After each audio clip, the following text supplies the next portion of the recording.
Hey guys, welcome back to my YouTube. If you're new, hi, my name is Kia, and if you're a returning subscriber, hey!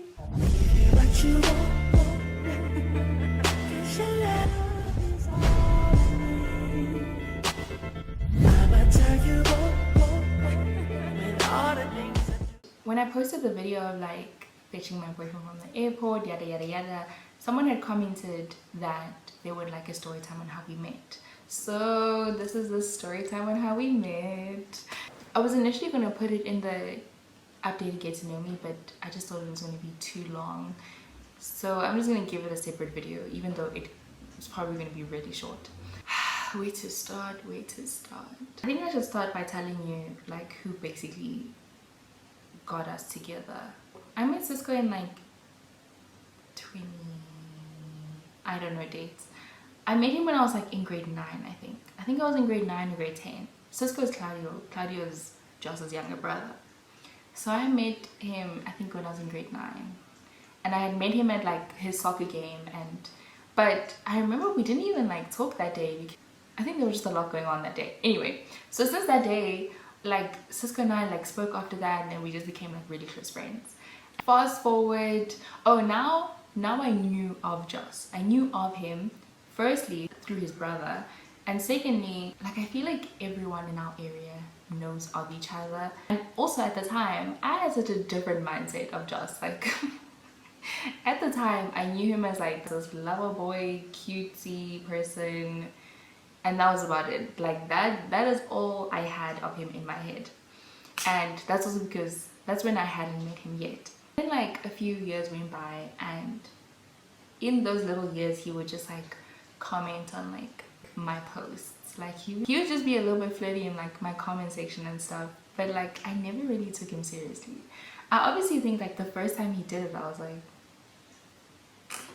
but then it never really went anywhere. And then I also remember like he used to DM me. He used to be in my DMs because he's so thirsty. I'm joking. And then we would like talk maybe for that day, or like he would send a message today and I'd reply tomorrow, whatever.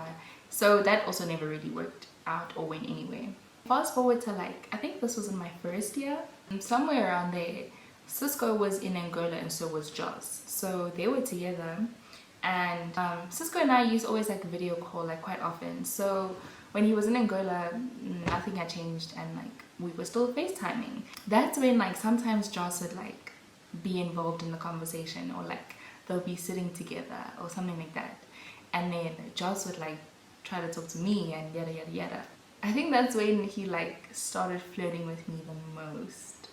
Like he was just like flirting all the time. Every single time like Joss would join the call, I knew he was about to say something about me. I never really took him seriously because now for some reason I know exactly why my mindset changed, but now I used to like look at him differently. I used to be like, you just look like a player. Like, and one thing about me at that time, I just wasn't gonna play with someone. I just wasn't going to be involved with someone that looked like they were gonna even remotely break my heart, because I think I'm very fragile, and I just think I need to look after my heart, you know, just a little bit, because it could easily be broken. So at that time when he used to just like flirt with me all the time, I used to just not take him seriously.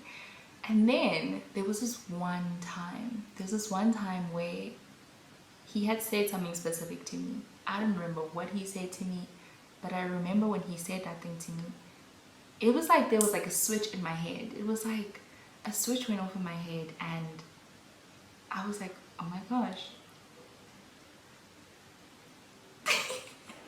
For a man. Crazy.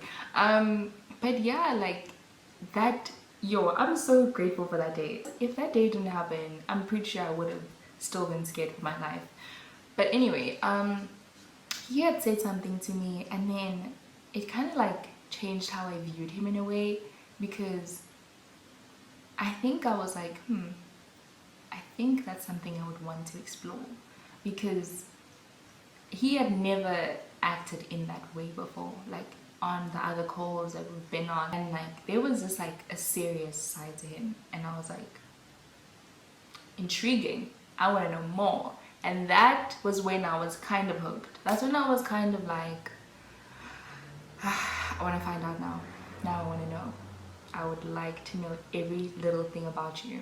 Cisco left Angola and I think he went to Italy. I'm not really sure. Now like time has gone by. It's like beginning of 2020. No, it's beginning of like 2023. And again, we're like on the phone calls. Now we do three-way calls because Joss is in Portugal and Cisco's in Italy and I'm here. Now we're doing three-way calls and like he continues to play with me now because like, you know, whatever. That's just always been like our thing, kind of. Like I would also jokingly tell Cisco that like that's gonna be my husband and you know, vice versa. Oh, and then we would like go on these three-way calls. Eventually also we would be on like four-way calls. Now we had added like Jay, and Jay is Cisco's girlfriend. So now it's like four-way calls, we would talk, yada yada yada. And in my head now, I'm like, now you have my number. Unlike when you were in Angola, you didn't have my number. We would talk through Cisco's phone, so like, now you have my number. Like, what's the excuse? Like, what are you waiting for? At that point, I was kind of just like, you keep flirting with me, but like, you're not doing anything about it. Like, do something about it so I can know you're serious. He just was taking his damn time. He was taking his damn time. And I remember there was this one time when I was on the call with Cisco and we were arguing about something. And I was like, oh, we need a third opinion.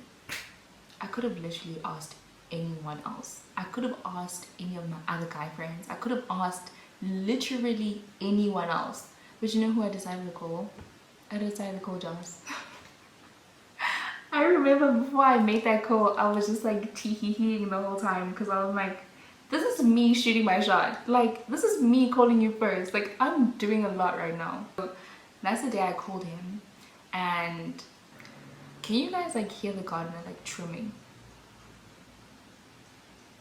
I hope you couldn't hear him this whole time. Anyway, so then I decided to call Joss and I'm like, hey, yada yada yada. I don't know what we're talking about. And I'm like, Cisco and I are arguing about yada yada yada. Like, what do you think? And then he told me his answer and whatever, and I was like, okay, thanks, bye.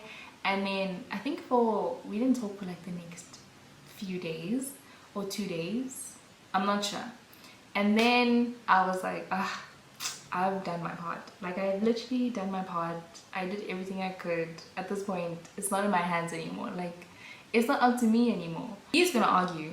He's gonna argue because now I say that I basically made the first move, because that to me was the reason why everything else happened. If I didn't do that one thing on that one day, then the rest wouldn't have happened. Anyway, so then a few days later, I think he messaged me. And then like we started talking, and then that night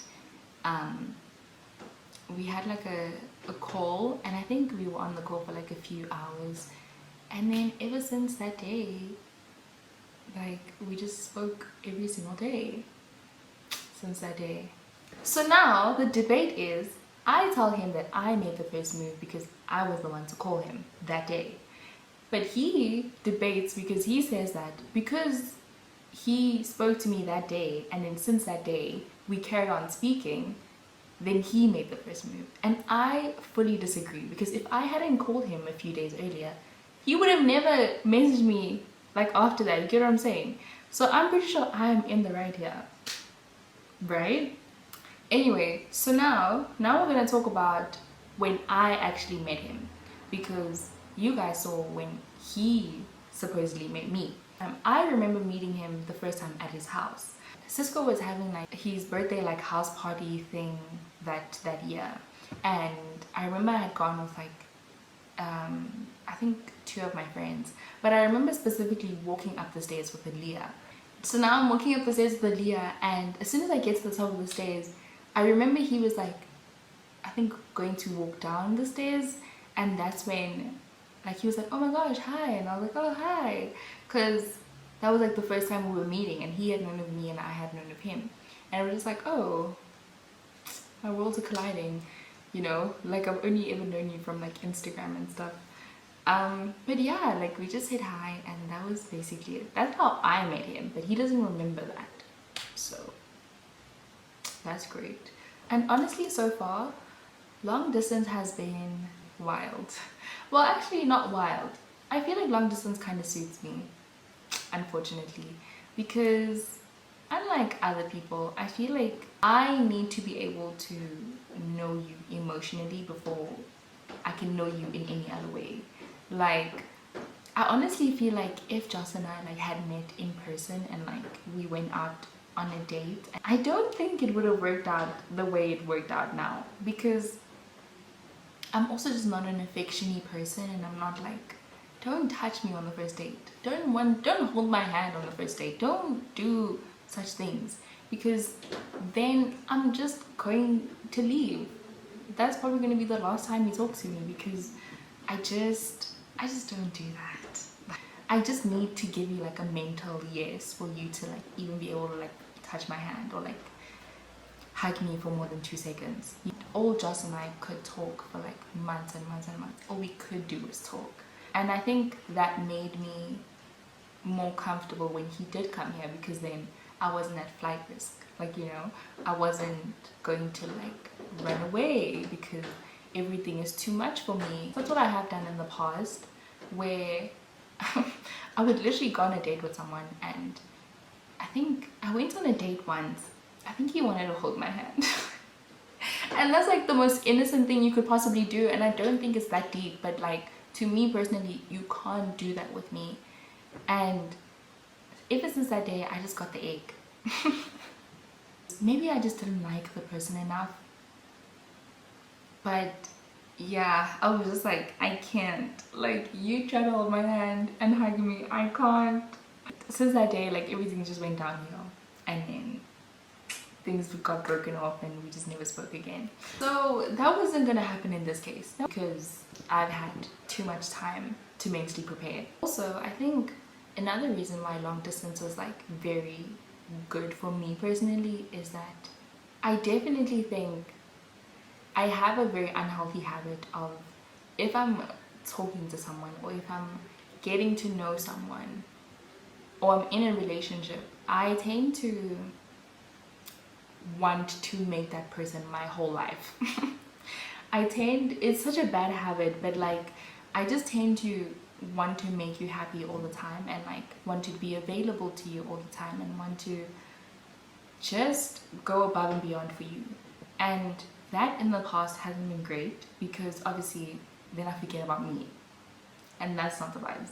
So I feel like long distance forces me to have my own life. Like, as much as I might want to be on the phone with Joss every single day and every single second of every day, I can't do that. I can't physically be consumed by him because I can't, because he lives his own life, and like I have to live my own life. I feel like that just allowed me to like be able to be my own person, like outside of the relationship. That personally for me is great. Even though right now I'm starting to like really feel the long distance, it's still a good thing, because I just don't really want to like repeat the pattern. And I think as much as yes, when I am with him, like I think my world is gonna revolve around that, it's still not the same, because I know he's gonna leave and then I'm gonna have to go back to like real life. But anyway, that's how Joss and I met, and that's how I kind of feel about long distance. It's not a bad thing for me, but it's also just not great. That's it for today's video. I hope you guys enjoyed this video. Don't forget to click the thumbs up icon, and I will see you in my next one. Bye.